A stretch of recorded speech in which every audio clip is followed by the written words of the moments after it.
all, this is William Danny. Today we're going to be walking through how to push a PowerShell script wrapped in VB code. There are times when system administrators would like to push PowerShell scripts to end users. However, we'd like to do that without running the risk of configuring the execution policy that would allow end users to run PowerShell scripts on local machines. So this is sort of a workaround to configuring that execution policy, and we're going to walk through that in this video. Alright, first thing we're going to do is fire up our test machine. We are using a virtual machine and we are using Hyper-V. If you're interested in learning more about Hyper-V, virtualization, possibly VMware, stay tuned. We have some additional videos coming soon to demonstrate those virtualization platforms and how you will work with those. To fire up Hyper-V or the Hyper-V manager on this workstation, we're going to simply click on Start. We're going to type in Hyper-V. And as you see, as we begin to type in Hyper-V manager appears and is available for us to click on. I'm just going to press Enter. And our Hyper-V manager appears. Currently on this host, we have 3 virtual machines, 2 of which are running, 1 is off. The virtual machine that we are looking at is this one here. We're going to double click that, and as you see, the machine becomes available for us to log in. Another method for accessing this machine would be remote desktop.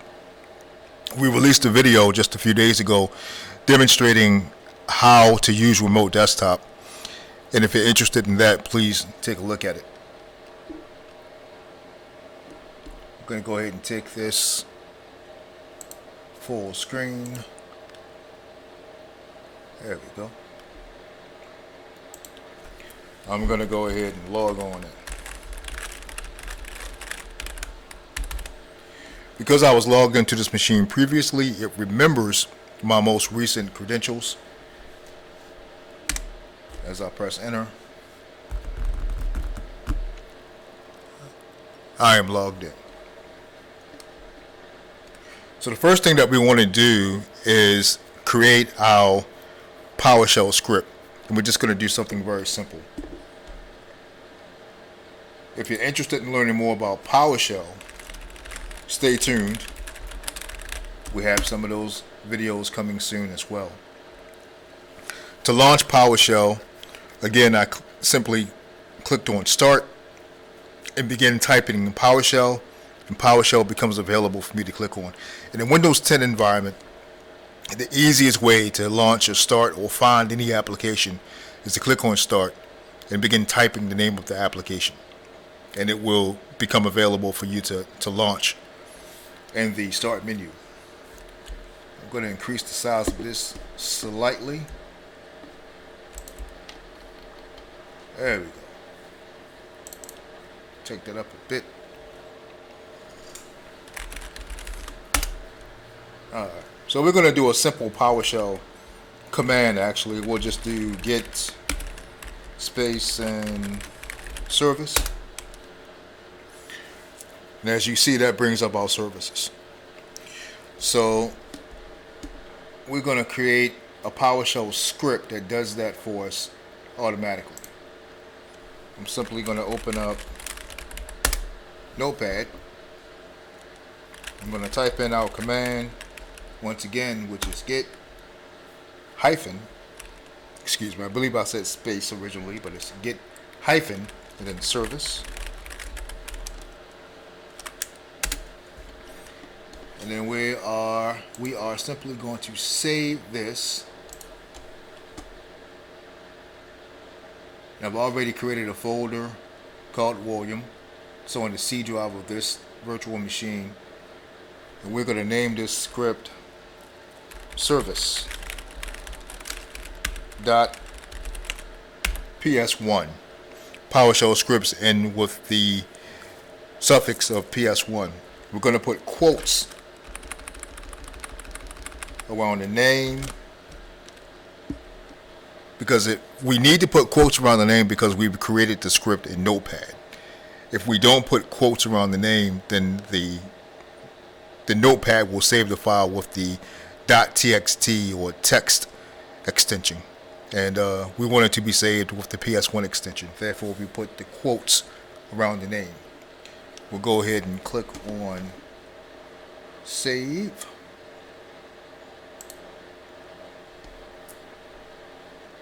Alright, and it tells me that the script already exists because I named the script earlier with the same name as I was testing.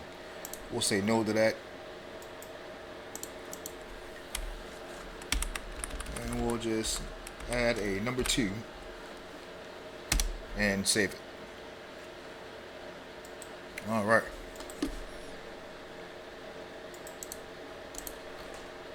We'll move to our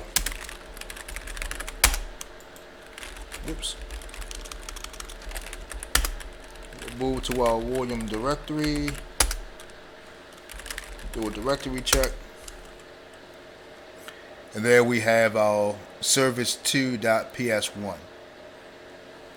Now, the reason why we want to wrap this PowerShell script in VB code is because we would like to push this PowerShell script out to our users, to several users. Now, it's easy enough to do that in Group Policy Manager and through Active Directory. The issue is that in order for PowerShell scripts to execute on local machines, the execution policy has to be configured on those local machines. Now, the risk of configuring the execution policy on local machines is that it may allow some malicious scripts or content to be run on those local machines. Now, hopefully there's other security measures in place that guard against those things. The thought, however, is that you want to be as safe as possible. Some system administrators would rather not configure the execution policy on local machines to avoid that risk altogether.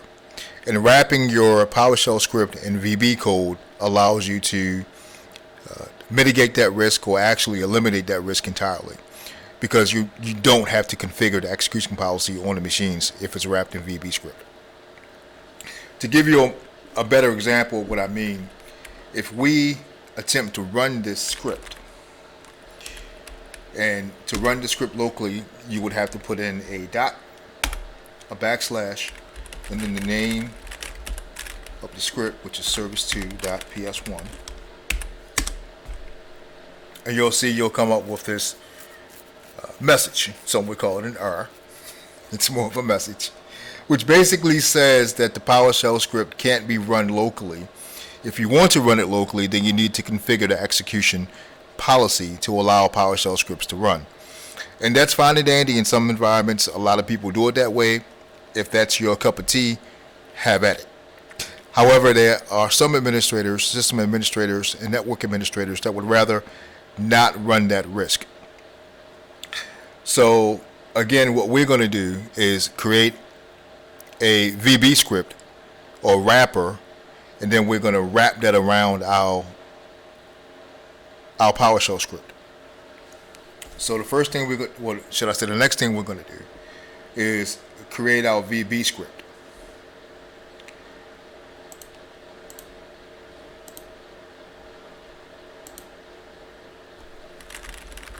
We're going to open up another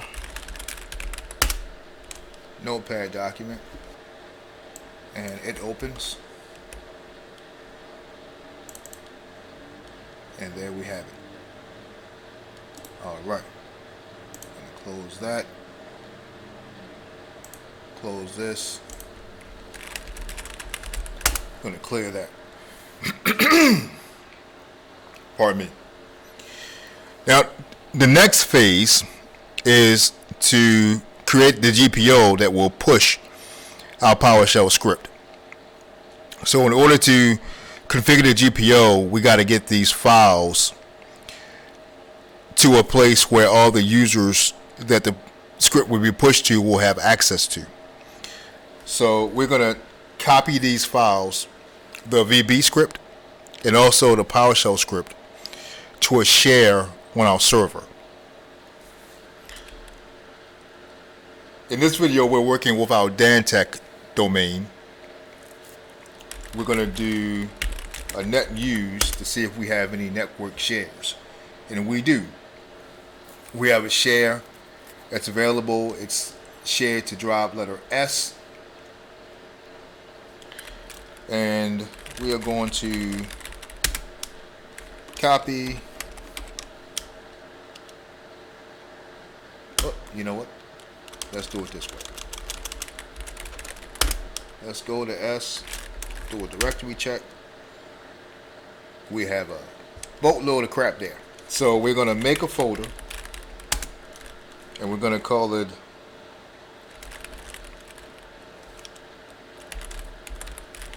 Power_VBS. Alright, as you can see, our folder has been created. We're going to change directories to go into that folder. I'm going to type in CD space Power_VBS. As you can see, we are now in that folder. Alright, we're going to hop back over to C drive by typing in C:,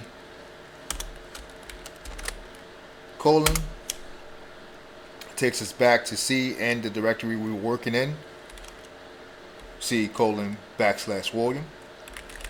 going to do a copy space *.* to copy all the files in that directory over to S:. We're going to press enter. Alright, we're going to go back to S by typing in S:. Takes us back to the directory we're working in. Alright, so we're going to do a directory check now. As you can see, all our files are here. So phase 3 is actually configuring the GPO. Now, in order to configure the GPO, we're going to have to get to the server. Now, there's actually two ways you could do it. One is you could have the RSAT tools installed on this local machine, or the remote system administration tools installed locally. That would allow you to have access to administrative tools on a local workstation. So things like Active Directory, Group Policy Manager, and Trust Relationship Manager, things of that nature. Or you could go directly to the server and do it that way. Along with the RSAT tools, you could also do it through PowerShell. So I guess there's 3 ways of doing it. So we are going to not log off of our virtual machine, but we are going to minimize it. Alright. We're now going to do a remote desktop connection to our server. Again, if you're interested in learning more about remote desktop connection, we have another video that we released just a few days ago that goes through remote desktop connection. So we're simply going to type in RDC. Remote desktop connection becomes available. I'm going to press enter, and we're going to get rid of this IP address, which is our virtual machine, and we're going to type in the IP address of our server, and that is not it. There it is. Alright. Now, remote desktop connection remembers the most recent connection that I made to the server. So my credentials, my username is there. I simply have to type in my password.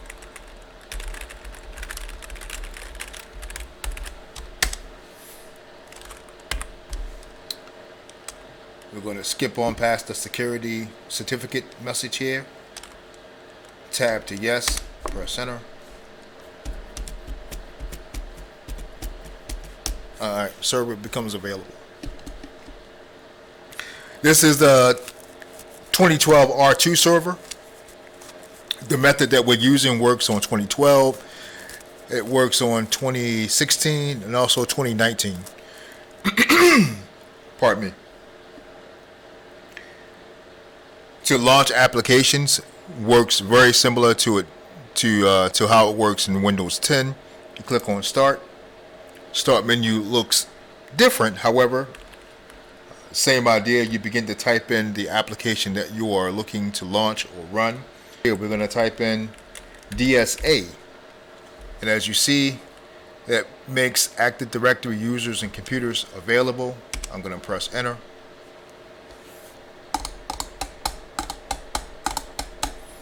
Alright, we're also going to launch Group Policy Manager. Same idea. We click on Start, we type in Group. Group Policy Management becomes available. I'm going to press enter. And there we have it. If you're interested in learning how to create OUs, organizational units, how to create new users, and how to operate in Group Policy Manager and in Active Directory users and computers, stay tuned. We have videos for those coming out very soon. And we've actually released a video a few days ago that walks through creating users. It also walks through creating organizational units. For this project, from Group Policy Manager, we're going to expand domains. We're going to expand the domain we're working in, which is dantech.net. And we're going to be working with the, let's see, corporate computers. How's that? Alright. As you see, we got a couple of OUs already there. To create a new OU, we're simply going to right click on corporate computers.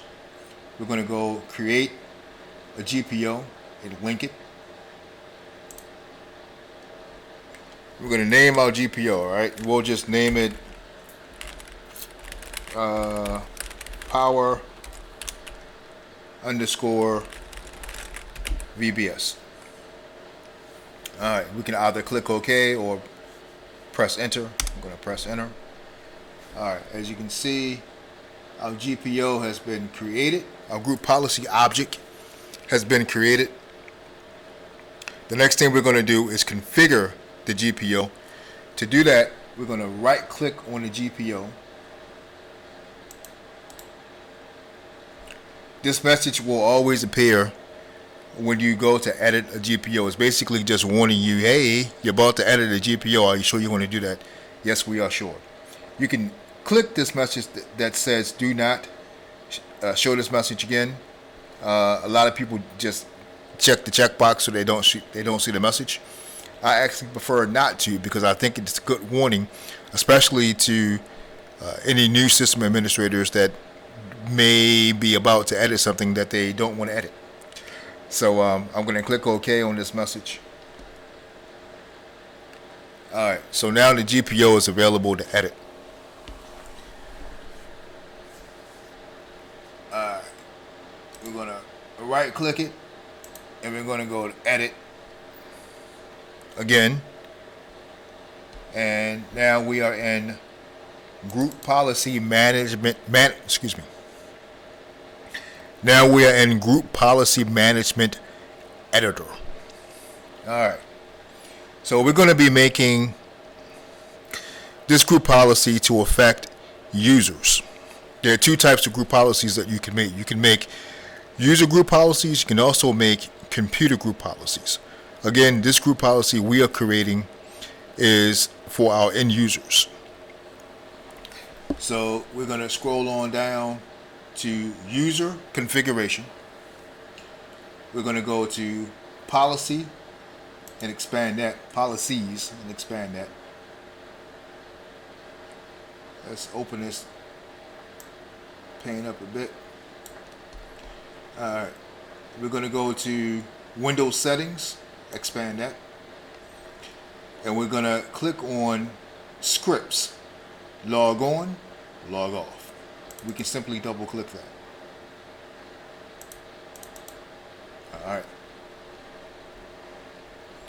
Now that there's already a log on script available and a log off script available, and we can edit either one of these. Just double click it,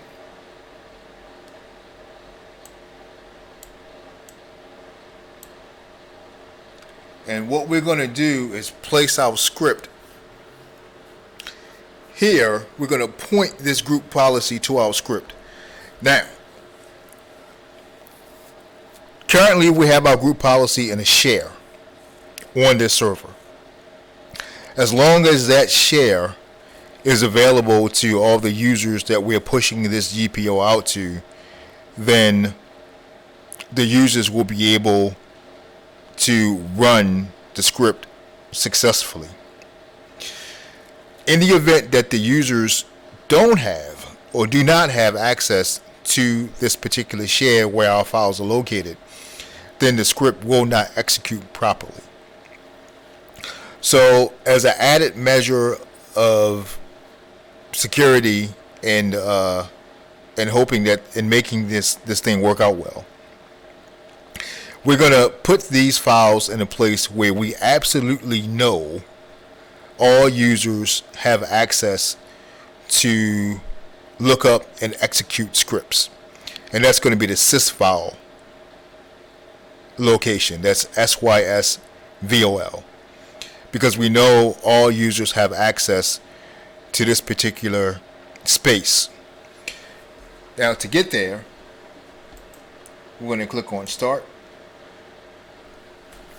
And we're going to type in File Explorer. Open up our File Explorer.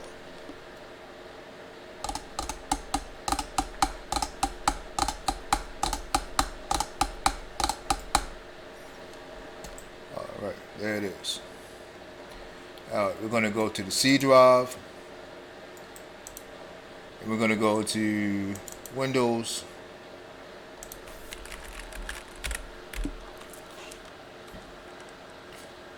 Pardon me. We're going to go to Sys File. And from here, we're going to go to Sys File, dantech.net, scripts. Alright, and we're going to place our script right here. So we're going to go to our share to copy our scripts. Again, we're going to click on Start. Open up another window for File Explorer.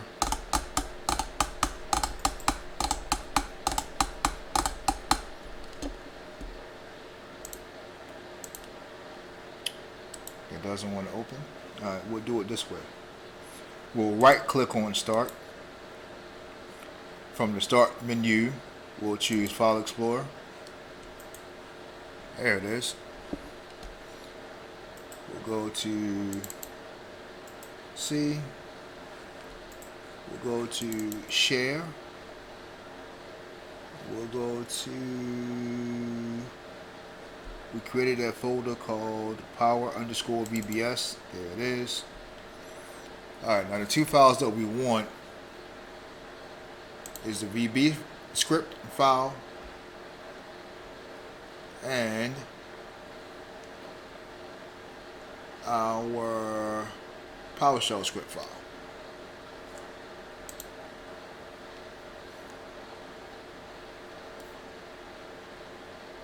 Alright. So we're going to copy those.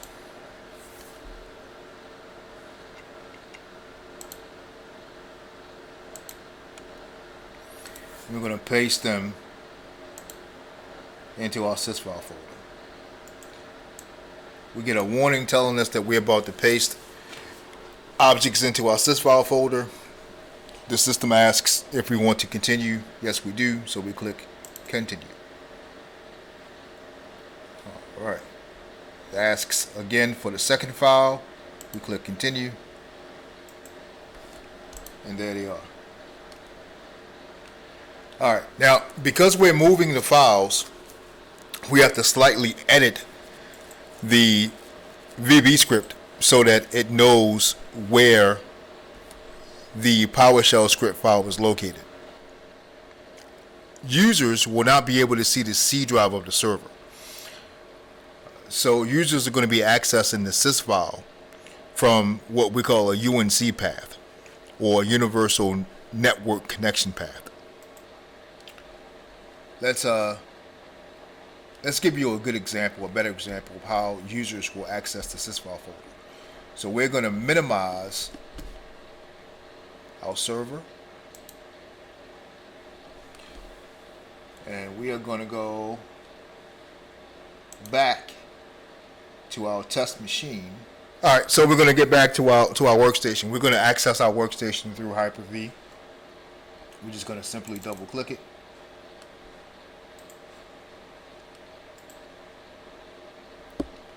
All right, we're going to go to Action, choose Control-Alt-Delete, and I will type in my password.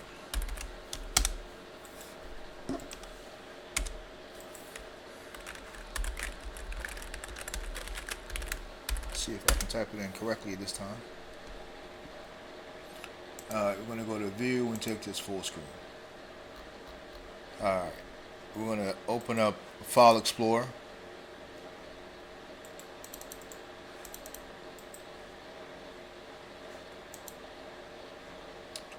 Alright, now the way users access that sys file folder or resource is through the domain itself.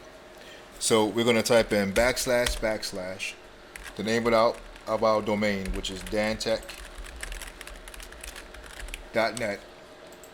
We'll press enter, and you'll see all the default shares available. Now the one we're looking for, of course, is sys file. So we're going to double click that. We're going to double click once again dantech.net, and then we're going to double click scripts. Right, and those are our two scripts that we pasted in the sys file folder on the server. Now we're gonna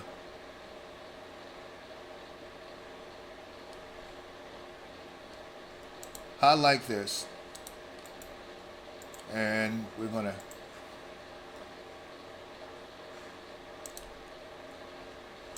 copy it.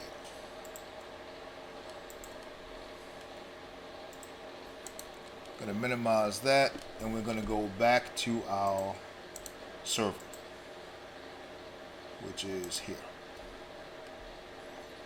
Now, I don't know if we're going to be able to paste that from. Yeah, we're not going to be able to paste that because we copied it from Hyper-V. If we have connected through remote desktop, then we could copy and paste, but Hyper-V is not going to allow us to do that. So what we'll do is simply, once again, type in / dantech.net. We'll press enter. We want to get to our sys file folder. Once again, dantech.net, scripts, and we want our PowerShell script, which is here. Alright. We just want to copy the name and add it to the path, like so. Paste that there.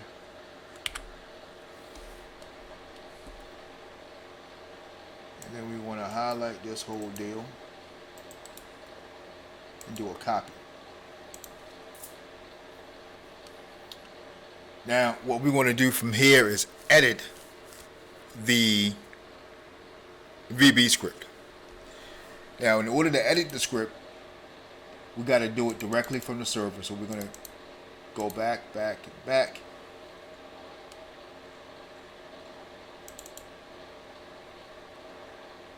And once again, as you can see, we're back at the C Windows sys file, which is the direct path from the server itself. Going to go back into scripts, and we're going to edit the Vbs script. Right click from that pop-up menu, select edit, and we want to change this path.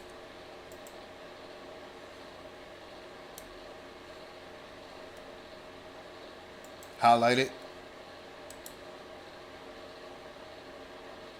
select it, highlight it, and then we're going to paste right over it. All right. And now, as you can see, the path points to the sys file folder on the server.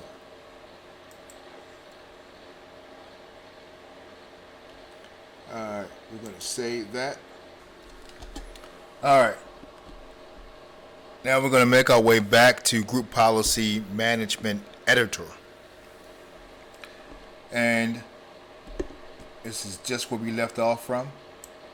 So we're going to click Add, then click Browse.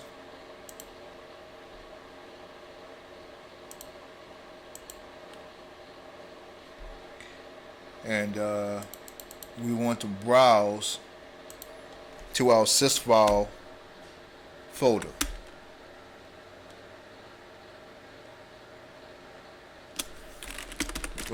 We're going to put it in // our domain, which is dantech.net.